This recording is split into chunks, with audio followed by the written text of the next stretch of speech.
Hello friends, welcome back to our channel Learn with Nishman. Today we are going to do a very new topic. We are starting our part 3 of Indian Evidence Act. Part 3 is production and effects of evidence, right? And in it chapter 7th we are going to do. Chapter 7th is related to of the burden of proofs. Chapter 7 contains section 101 to 114a, but in this video bache we will do only from 101 to 105. So pay your all attention. Let's start with section 101. देखिए बच्चे क्या होता है burden of proof as you clearly know that when your case या when during the trial जब आपका case चल रहा होता है तो आपको कोई प्रूफ देना पड़ता है, एविडेंस देना पड़ता है, and it is on both the parties. जब भी अकॉर्डिंगली उनकी टर्न आएगी they have to give evidence. So in this chapter we will see who has that burden of giving the proof and when the other person comes into the picture. Okay, so here is section 101 says that permanent burden of proof. It talks about permanent and simple non shifting. मतलब burden of proof shift नहीं होता है, simple एक party पर ही complete burden होता है proof करने का, right? जैसे आपका ट्रायल चल रहा है and during the trial prosecution witness recorded. हमारी दो पार्टीज होती है, one is prosecution and the other one is defence. यही होती हैं पार्टीज. तो प्रोसिक्यूशन ने अपना कंप्लीट विटनेस दे दिए हैं ऑल ओवर. तो यहाँ पर प्रोसिक्यूशन ने अपना पूरा प्रूफ दे दिए. अब क्या होता है, the court will see if prosecution proved his case, that is at that case if judgment is passed. अगर prosecution के ही basis पे सिर्फ judgment pass हो जाएगी the prosecution will win the case, right? But after that अब burden of proof किस पर आएगा, the second party पे, है ना? burden of proof will shift. Then shift on whom? the defense. तो यहाँ पर हमारा वर्क कौन करता है, section 102. 101 is completely based on the topic कि हमारा जो बर्डन ऑफ प्रूफ है वो सिंगल पार्टी पे रहता है and it doesn't shift. But when from one side complete there is all evidences are now shown, burden आपने प्रूव कर दिया है, अपने अपने एविडेंसेस दे दी हैं, विटनेसेस दे दिए हैं. Now you from your side it's over. Then it comes to the defence. अब डिफेंस के ऊपर होता है कि the burden of proof now shifted on them. Okay तो क्या होता है, सूट ऑन ए पार्टी है, ए के ऊपर सूट है, मतलब cause of action. Now burden of proof क्या होगा, बर्डन टू प्रूव केस, या तो केस प्रूव करें या कॉज ऑफ एक्शन, ये किस पर होगा, ए के ऊपर. ए को अपना कॉज ऑफ एक्शन प्रूव करना पड़ेगा. Both and A and B will prove their evidences. Now but ultimate burden of proving case will lie on person who approached court, right?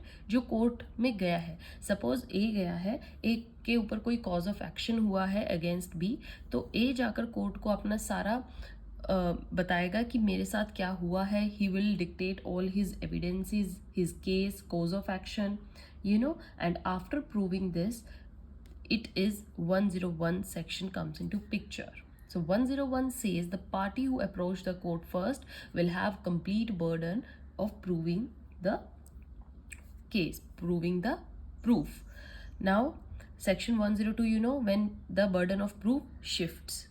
Now क्या होता है बच्चे, if the person who alleged any act then that party will prove that fact. 103 में क्या होता है कि अगर आप कोई फैक्ट से रिलेटेड कोई क्वेश्चन उठा रहे हो या आप बोल रहे हो कि कोई फैक्ट हैपन हुआ है, कोई फैक्ट रेज, आप उसका क्वेश्चन उठा रहे हो, डाउट उठा रहे हो, तो 103 comes in picture that whosoever party raises any question regarding any fact then that party has the burden to prove. Okay उस पार्टी को ही क्या करना पड़ेगा, they have to prove that fact. So अब आपको समझ में आया. 101 proving the entire case. 102 when shifting of burden of proof from prosecution to defence. And if there is proving of any fact then 103 comes into picture. Now let's discuss. As you know 101 is burden of proof of case. I will write again, burden of proof of case, and 103 is burden of proof of any fact. Okay, so burden of proof in fact में आपको पता है कि उसी के ऊपर लाई करता है जिसने फैक्ट को असर्शन दी है, who asserts that fact. According to section 101, it relates to the general burden of proof of a party. It is also called permanent or primary burden of proof. Permanent तो होगा बच्चे, the person who approached court, उसी को ही सबसे पहले case दिखाना पड़ेगा, उसी को ही अपने क्वेश्चंस दिखाने पड़ेंगे, उसी को ही अपना बर्डन ऑफ प्रूफ दिखाना पड़ेगा कि ऐसा हुआ है.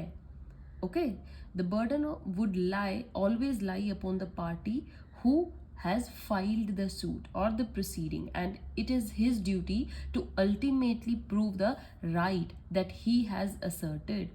Throughout the suit or proceeding, burden of proving the right or the case would lie upon that particular party जिसने वो केस फाइल किया है. समझ में आ गए बच्चे?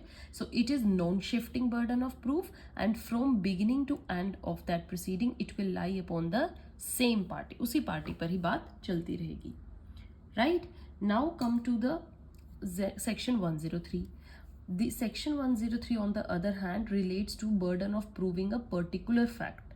Right, in the course of suit or proceeding, various parties may assert their own facts. ठीक है, कोई भी पार्टी अपने एक फैक्ट रेज कर सकती है. So particular in order to prove or disprove that case, so the burden of proof of that particular fact is on that party which asserts that. Okay, जिसने वो असर्ट किया है particular fact, वो उसी party पर ही burden of proof का right रहता है. So here the burden is not to prove the entire case, rather only that particular fact which party has asserted. समझ में आया? However, if under some provisions a presumption is raised regarding that fact, then the fact will be presumed. ठीक है, कोई fact है, आप उसको presume भी कर सकती है कोर्ट अगर वो प्रिजम्पशन के लायक है तो. एंड द पार्टी जो उसको प्रूव नहीं करती है उसको कोर्ट में उसको डिसप्रूव करना पड़ेगा. That's opposite. अगर आप कोई कोर्ट में चीज प्रूव करवाना चाहते हैं तो आपको प्रूव के रिगार्डिंग अपना कंटेंट देना पड़ेगा, अपने एविडेंसेस देने पड़ेंगे. एंड अगर कोई कोर्ट उस बात को प्रूव ऑलरेडी मान के चल रही है एंड यू आर डिसप्रूविंग, तो आपको डिसप्रूविंग के फैक्ट्स या एविडेंसेस देने पड़ेंगे. ओके बच्चे, so this is all about your case. Like क्या है आपका एग्जाम्पल देखिए. एक proving the whole case is on A ने पूरा होल केस प्रूव कर दिया है. ठीक है, proving the confession of B, अगर कन्फेशन हुआ है कोई बी का, दूसरी पार्टी है, ठीक है, कन्फेशन ऑफ बी, तो ये बर्डन पे किस पे रहेगा? ए पे.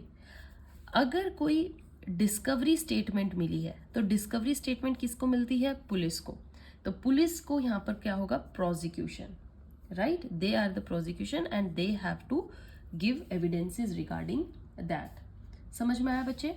If B is running from the situation, then prosecution has the duty to give the fact. Okay, by chance B saw police, he absconds, so this conduct of B will be proven by prosecution. Okay, अगर B, अब B पे बात आती है, B is the opposite party. अगर B pleads alibi, मतलब he is pleading insanity, तो insanity के burden of proof किस पे होगा? Ultimately B पर. B or his representative party has to prove that he was during the insane situation at that time. Whatever fact the prosecution asserts, burden of proof is on prosecution. And whatever fact the opposite party says, then that burden of proof is on that part. समझ में आया बच्चे? Section 103 and 101. Now come back to section 102. 102 क्या कहता है? That at particular stage, if suit is stopped, and it will be seen that who would lose, कौन lose करने वाला है. So burden of proof is on such person. जो भी case को लूज करने वाला होता है उसके ऊपर बर्डन चला जाता है, और अगर वो उस बर्डन से निकल जाता है, मतलब अपना एविडेंसेस दे देता है, देन ही विल विन और the burden of proof shifts to the other party. Right बच्चे, जैसे आपका एक केस है संतोष सिंह का, तो प्रोसिक्यूशन, जो संतोष सिंह का केस था, prosecution went to court and alleges the charges of murder and rape against Santosh. Okay, on first day if no evidence given, then prosecution will lose. आपको prosecution को evidences देने पड़ेंगे. Okay, and burden of proof is on prosecution. अगर वहां पर क्या हुआ है, बर्डन ऑफ प्रूफ में क्या हुआ, डीएनए में उस डीएनए दे दिया बाय चांस, अपने प्रूफ के उसमें कंटेंट में उसने डीएनए दे दिया, now prosecution will win if evidence is not allowed any more and the burden of proof किस पर चला जाएगा, नाउ ऑन डिफेंस, क्योंकि यहाँ पर प्रोसिक्यूशन ने अपना बेस्ट एविडेंस दे दिया है. Okay, and if no evidence for the defence then argument होगी. If defence proves any alibi the burden is proof of an prosecution back. अगर बर्डन ऑफ मतलब डिफेंस ने कोई एलिबी प्रूव कर ली, मीन्स ऐसे प्रूव कर दिया कि I was in insane condition और इन ड्रंक, जो भी एक्सेप्शंस हमारी हैं, और वो प्रूव कर देता है, देन अगेन जो हमारा बर्डन ऑफ प्रूफ है वो come back to the prosecution. समझ में आया बच्चे कैसे शिफ्ट होता है हमारा burden of provision, this prosecution. Now at particular stage who will give evidence, right, this is regulated by our section 102. 102 एक एक्चुअली एक स्टेप बाय स्टेप प्रोसीजर बताता है कि बर्डन ऑफ प्रूफ एक्चुअली में किस पर लाई करेगा, अब किसको देना है, whose turn it is to give the evidence, that is mentioned in section 102. So section 102 relates to onus propendi, that is onus of proof. It relates to shifting of secondary burden of proof. It is related to the question as to whose turn it is at a particular stage of proceeding to give the evidence, right? The rule is that at that stage, on the basis of evidences, it will be examined as to who will lose the case if no further evidences is proved by either of the parties. Right, कौन सी party lose करने वाली है. So the party who stands to lose the case at that stage shall have the burden of proving his evidence the next. Similarly at any subsequent stage also same examination will be done and the burden of proving his evidence would lie upon the party who stands to lose. समझ में आया. So section 103 is about who shell prove a particular fact and section 102 is about when shall he prove a particular fact. Right बच्चे, that's the beauty of our Indian evidence act. इसमें हर चीज़ एक perfectly purpose से बताई गई है कि किस पर कब बर्डन ऑफ प्रूफ शिफ्ट करेगा और कब किसको देना है. ओके, सो इलिस्ट्रेशन देखेंगे आप, एक example. If A proved will, okay, A ने एक विल को प्रूव कर दिया है. Now burden of proof shift on B. अब वो बर्डन ऑफ प्रूफ किस पर आ जाएगा, बी पर, right. If B bond proved by admission of B, by chance B ने कोई एडमिट कर लिया है, एक बॉन्ड था, therefore A need not prove that bond. अब ए को जो चीज दूसरी पार्टी एडमिट कर लेती है उसका प्रूव नहीं होता है. ओके, प्रूव सिर्फ उसी का होता है जो दूसरी पार्टी डिनाई करती है. ओके, अगर बाय चांस बी यहाँ पर ये कहते बॉन्ड तो था, विल तो थी, बट वो बाय फ्रॉड थी. Okay, fraud. सो बी के ऊपर अ बर्डन ऑफ प्रूफ है to prove the element of fraud was there in the transaction, कि वहां पर फ्रॉड था. तो उन्होंने एक फैक्ट बोला है दैट इज फ्रॉड, तो इस फैक्ट को उन्हें प्रूव करना पड़ेगा. Right, this is your section 103 is about. Now बच्चे, we will discuss section 105. As you have read section 103, so 105 is quite related to section 103. 103 में हमने क्या कहा था कि फैक्ट, जब पर्टिकुलर फैक्ट प्रूव करना होता है तो वो वही पार्टी प्रूव करेगी जिसने उस फैक्ट को असर्शन किया है. नाउ सेक्शन 105 कहता है कि in IPC there are some general exception. आपने आईपीसी रीड किया है मेरे साथ, राइट? तो हमने उसमें जनरल एक्सेप्शंस की थी. Mean there are certain exceptions जो हम ड्यूरिंग एनी ट्रायल वो डिमांड कर सकते हैं, हम अपनी बात रख सकते हैं कि that were in that situation. और एक्सेप्शंस जो होती हैं वो हमारे ट्रायल में, हमारी पनिशमेंट में उनको कम करने में मदद करती हैं. Right, so defence will prove those exceptions. Obviously if the two parties are prosecution and defence, defence ही हमेशा एक्सेप्शंस की मदद लेता है. तो डिफेंस ने अगर कोई एक्सेप्शन का क्वेश्चन उठाया है तो उसको प्रूव करने का भी ड्यूटी किस पर बनती है, डिफेंस पर ही बनती है. Right, if defence assets this exception, burden of proof is on defence only. Burden of proof on defence is like it will be slightly strictly उनके ऊपर ही रहेगा. because under section 105 the burden of proof of any of the exceptions or provisos in IPC would lie upon the defense. However, it is also provided that court shall presume that there exist no circumstances. Court को जैसे अभी case चल रहा है, for example P prosecution party and defence party, right? जैसे अभी मैंने बताया था कि एक विल पर साइन हुए हैं, ए ने विल को असर्ट किया है कि there was a will a bond, whereas B ने बॉन्ड के लिए असर्शन तो दी बट उसने बोला कि there was a element of fraud. तो जो ये फ्रॉड एलिमेंट लिया है ये एक्सेप्शन में आता है. नाउ डिफेंस के ऊपर ड्यूटी बनती है कि उनको उस फ्रॉड एलिमेंट को प्रूव करना पड़ेगा. और कोर्ट हमेशा क्या मान के चलती है कि that there was no exception at all. एक फ्रीली ट्रांजैक्शन थी और उसमें कभी भी एक्सेप्शन कोर्ट मान के नहीं चलती हैं. एक्सेप्शन का पॉइंट हमेशा डिफेंस उठाता है और उनको वो प्रूव करना पड़ता है.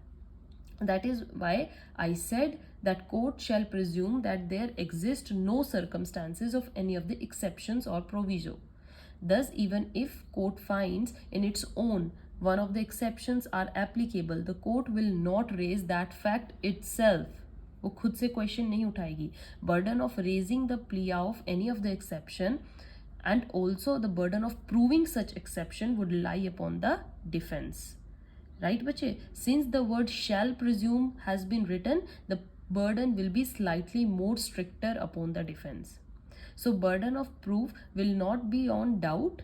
Surrounding circumstances check करेगी हमारी कोर्ट, conduct check करेगी. On preponderance of probability, the court will decide whether that element of exception was applicable or not. Was it there or not?